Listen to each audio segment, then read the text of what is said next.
Jumpa lagi dengan channel Cerita Mbah. Kali ini Mbah mengangkat cerita dari Sumatera Selatan dengan judul Raja Empedu. Sumber cerita dari kumpulan cerita Nusantara lengkap dari Sekre Digital. Pada zaman dahulu kala, Kecamatan Rawas Ulu yang merupakan wilayah Kabupaten Musirawas, Sumatera Selatan terbagi ke dalam 3 wilayah pemerintahan, yaitu Hulu Sungai Nusa, Lesung Batu, dan Kampung Suku Kubu. Ketiga wilayah tersebut masing-masing diperintah oleh seorang raja. Negeri Hulu Sungai diperintah oleh Raja Empedu yang masih muda dan terkenal dengan keberanian dan kesaktiannya. Rakyatnya hidup aman dan makmur karena pertanian di daerah itu maju dengan pesat. Sementara itu, negeri Lesung Batu diperintah oleh Pangeran Mas yang terkenal kaya raya dan mempunyai banyak ternak kerbau. Adapun negeri Kampung Suku Kubu diperintah oleh Raja Kubu yang memiliki kesaktian yang tinggi. Negeri Kampung Kubu dikenal paling tertinggal dibanding 2 negeri yang lain meskipun wilayahnya cukup subur. Suatu ketika, Pangeran Mas mengalami kesulitan memelihara ternaknya yang semakin hari semakin berkembang biak. Oleh karenanya, ia berniat untuk menyerahkan sebagian ternaknya kepada siapapun yang berminat memeliharanya dengan syarat kerbau-kerbau yang diserahkan tetap menjadi miliknya. Hasil dari pengembangbiakan itulah nantinya akan dibagi bersama secara adil. Raja Kubu yang mendengar kabar tersebut sangat berminat untuk menerima tawaran Pangeran Mas. Ia segera mengirim utusannya ke negeri Lesung Batu untuk menghadap Pangeran Mas. Ampun Tuan, hamba adalah utusan Raja Kubu dari negeri Kampung Suku Kubu. Kedatangan hamba kemari untuk menyampaikan keinginan raja hamba yang berminat menerima tawaran Tuan dan bersedia menaati persyaratannya. Lapor utusan Raja Kubu. Baiklah, kalau begitu, pulanglah dan sampaikan kepada rajamu bahwa aku menyetujui keinginannya. Besok aku akan mengirimkannya puluhan ekor kerbau. Sampaikan juga kepada rajamu bahwa jika kerbau-kerbau tersebut telah berkembang biak, aku akan datang untuk mengambil pembagian hasilnya. Jelas Pangeran Mas. Baik Tuan, pesan Tuan akan hamba sampaikan kepada raja hamba, kata utusan itu seraya mohon diri. Keesokan harinya, Pangeran Mas mengirim berpuluh-puluh ekor kerbau jantan dan betina kepada Raja Kubu.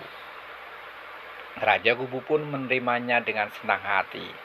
Ia memelihara dan merawat kerbau-kerbau tersebut dengan baik. Kerbau-kerbau tersebut ia gembalakan dan membiarkannya berkubang di sawah-sawah yang terhampar luas di daerahnya. Kerbau peliharaannya pun berkembang biak dengan cepat dan hampir seluruh daerahnya telah menjadi kubangan kerbau. Sejak itu negeri tersebut kemudian dikenal dengan negeri Kubang dan Raja Kubu dipanggil sebagai Raja Kubang. Beberapa tahun kemudian, Pangeran Mas merasa bahwa tibalah saatnya untuk mengambil pembagian atas ternaknya yang dipelihara oleh Raja Kubang. Maka dikirimlah utusannya untuk menghadap Raja Kubang. Setibanya di sana, Raja Kubang mengingkari janjinya dan menolak untuk berbagi hasil dengan Pangeran Mas.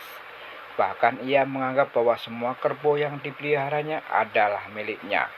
Hai utusan, untuk apa kamu datang kemari? Tanya Raja Kubang.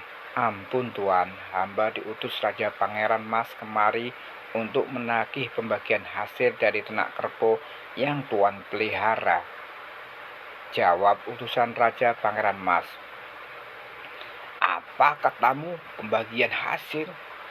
Tidak, semua kerbau tersebut sudah menjadi milikku, karena akulah yang merawat dan mengembangbiakannya, kata Raja Kubang. Tapi Tuan, bukankah hal itu sesuai dengan perjanjian yang telah Tuan sepakati bersama Raja Pangeran Emas? Ujar utusan itu. Cih, persetan dengan perjanjian itu. Perjanjian itu hanya berlaku pada waktu itu, tapi sekarang tidak lagi. Raja Kubang menyangkal. Beberapa kali utusan Raja Pangeran Mas berusaha membujuk dan memberinya pengertian, namun Raja Kubang tetap mengingkari janjinya. Lama-kelamaan Raja Kubang merasa muak dengan bujukan-bujukan itu. Ia pun memerintahkan pengawalnya agar mengusir utusan itu. Akhirnya utusan Raja Mas pulang dengan tangan hampa. Dengan laporan dari utusannya, Raja Pangeran Mas sangat marah atas sikap dan tindakan Raja Kubang. Penguasa negeri Lesung Batu itu berniat untuk menyerang Raja Kubang.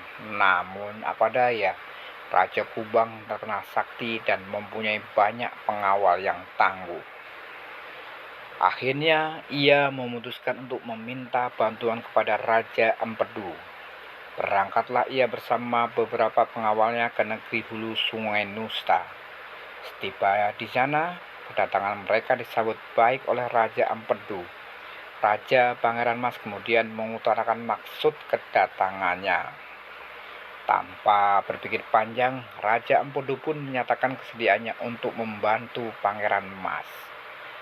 Baiklah Pangeran Mas, aku akan membantu mengembalikan kerbau-kerbaumu. Raja Kubang yang suka ingkar janji itu harus diberi pelajaran, ujar Raja Empedu. Tapi bagaimana caranya, Raja Empedu? Bukankah Raja Kubang itu sangat sakti? Tanya Pangeran Mas bingung. Tenang Pangeran Mas, kita perlu strategi untuk bisa mengalahkannya, ujar Raja Empedu. Akhirnya Raja Empedu bekerja sama dengan Pangeran Mas membangun strategi. Pertama-tama mereka membagi dua pasukan mereka. Pasukan pertama bertugas membuat hiruk-pikuk seluruh rakyat Raja Kubang dengan mengadakan pertunjukan seni dan tari pedang di negeri Kubang. Pasukan kedua bertugas untuk mengepung dan membakar seluruh pemukiman penduduk negeri Kubang. Pada hari yang telah ditentukan, berangkatlah pasukan pertama ke negeri Kubang untuk mengadakan pertunjukan. Mereka masuk wilayah negeri itu sambil membawakan lagu-lagu merdu dan tari-tarian pedang. Penduduk negeri Kubang pun berbondong-bondong untuk menyaksikan pertunjukan itu, tidak terkecuali Raja Kubang dan para pengawalnya. Pada saat itulah pasukan kedua yang dipimpin oleh Raja Empedu dan Pangeran Mas segera memanfaatkan kesempatan untuk mengepung dan membakar seluruh pemukiman warga. Para penduduk pun berlarian untuk menyelamatkan diri. Sementara itu Raja Kubang baru menyadari bahwa mereka telah dikepung oleh pasukan dari dua kerajaan. Ia pun tak berdaya untuk melakukan perlawanan karena jumlah pasukan Raja Empedu dan Pangeran Mas jauh lebih banyak daripada pasukannya. Akhirnya Raja Kubang menyerah dan mengembalikan seluruh kerbau yang ada di negerinya kepada Pangeran Mas. Pangeran Mas dan Raja Empedu beserta seluruh pasukannya menggiring kerbau-kerbau tersebut menuju negeri Lesung Batu. Betapa senangnya hati Pangeran Mas karena ternak kerbaunya dapat direbut kembali dari tangan Raja Kubang atas bantuan Raja Empedu. Sebagai ucapan terima kasih dan balas jasa, Pangeran Mas menyerahkan putri semata wayangnya yang bernama Putri Darah Putih kepada Raja Empedu untuk dijadikan permaisuri. Setelah menikah, Raja Empedu mengajak Putri Darah Putih tinggal di negeri hulu Sungai Nusa. Sejak itulah Raja Pangeran Mas merasa kesepian dan selalu merindukan putrinya. Untuk melepas kerinduannya, ia sering pergi ke tebing Ajam, yaitu suatu tempat yang tinggi untuk meninjau dari kejauhan negeri hulu sungai, tempat tinggal putrinya dan Raja Empedu. Hingga kini, tebing itu terkenal dengan nama tebing peninjauan. Demikianlah kisahnya. Semoga dapat bermanfaat dan menambah wawasan dan kecintaan kepada Nusantara yang indah ini. Sampai jumpa dengan channel Cerita Mbah. Jangan lupa untuk like, share, dan subscribe ya. Terima kasih. Bye-bye.